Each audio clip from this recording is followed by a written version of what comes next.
Dobar dan i dobrodošli na kanal. Danas pripremamo baklavu, kraljicu kolača.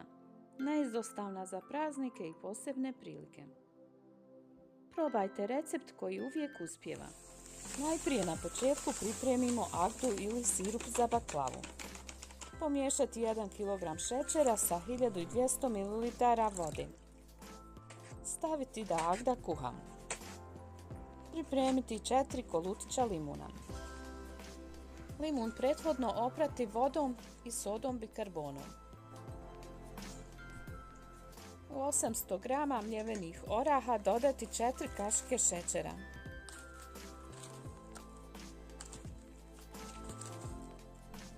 U mljevene orahe možete pomiješati dio sjeckanih po želji. Za tepsiju od 36 cm potrošim 750 g ljufke za baklavu. Imam 18 listova. Sad uraditi oblik tepsije za lakše oblikovanje baklave.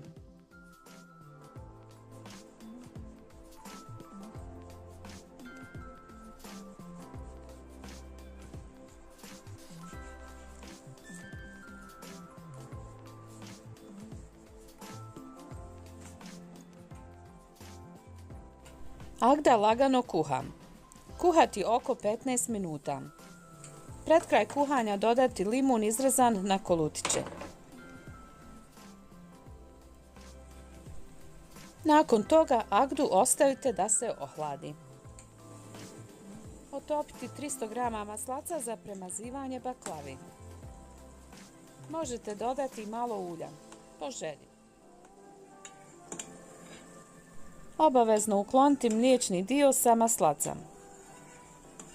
Kažu da stvara žgaravicu, a može se iskoristiti u kuhinji za pripremu drugih jela.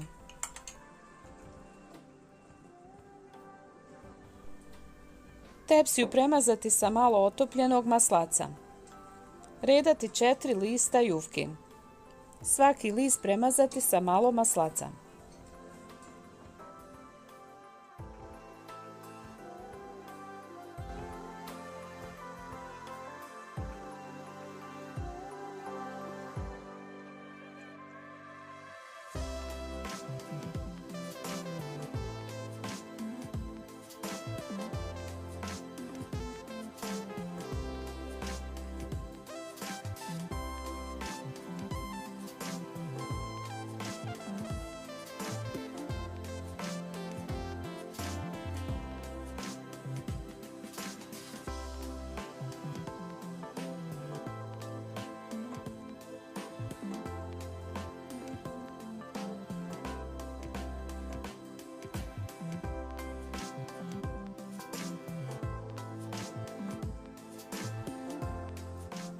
Nakon toga stavljamo orahe na svaki list, prethodno premazan maslacem.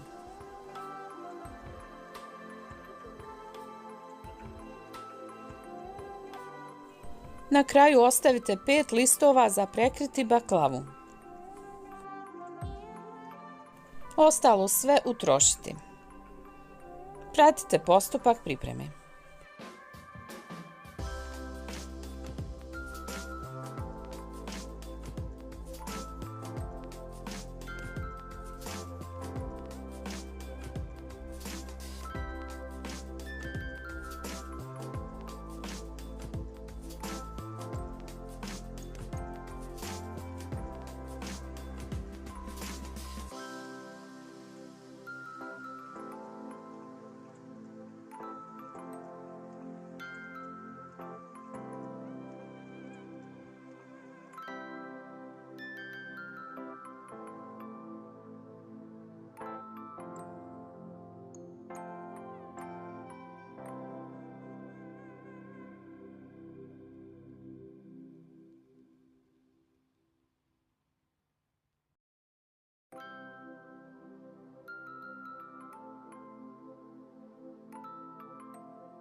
Prilikom slaganja u sredinu utrošimo sitne komade jufke. Ništa se ne baca.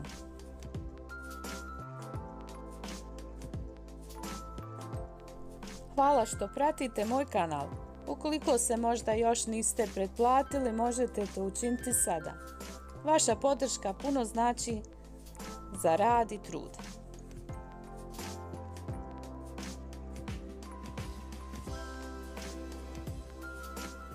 Baklavu malo pritisnite prstima da se lijepo složi i rasporedi na sve dijelove. Orahe rasporedite i na krajeve, na rubove tepsije, da bi baklava bila ravnija.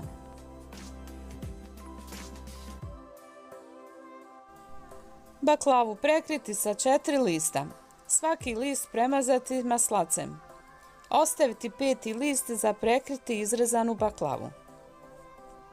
Pratite postupak.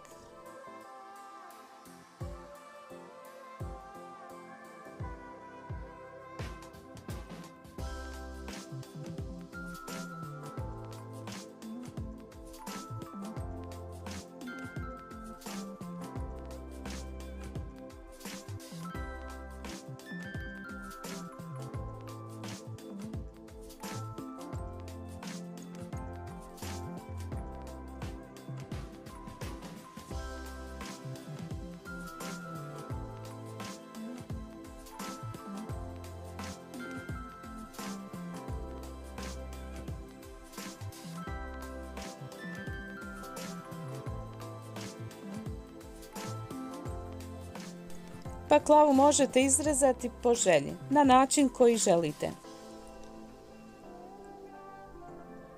Danas radim ovaj popularan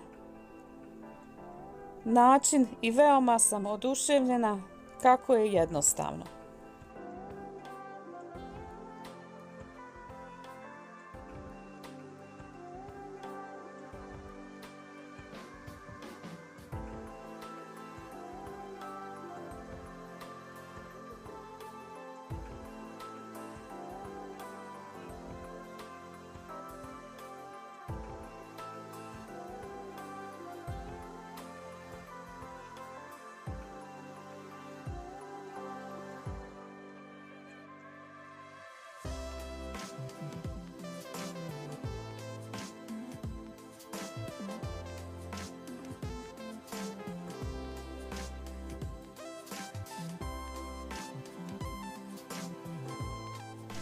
Za rezanje baklave potreban je oštar nož.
Izrezanu baklavu premazate ostatkom rastopljenog maslaca.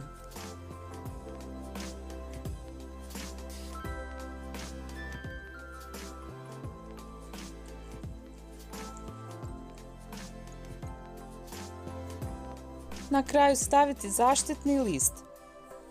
I baklava je spremna za pečenje. Baklavu pečemo u dobro zagrijanoj rerni na 200 stepeni 10 minuta. Nakon toga smanjiti na 150 stepeni i peći još 80 minuta. Da se lagano suši i ispeče. To je veoma važno. Vruću baklavu zaliti hladnom agdom. Postepeno dodavati agdu da upija.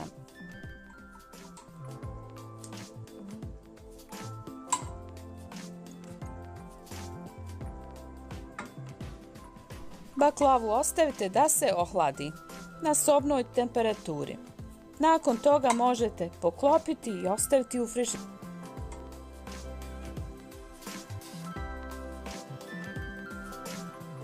Nadam se da će vam se i ovaj recept dopasti i da ćete baklavu pripremati na ovaj način. Hvala vam na gledanju i puno pozdrava do idućeg videa.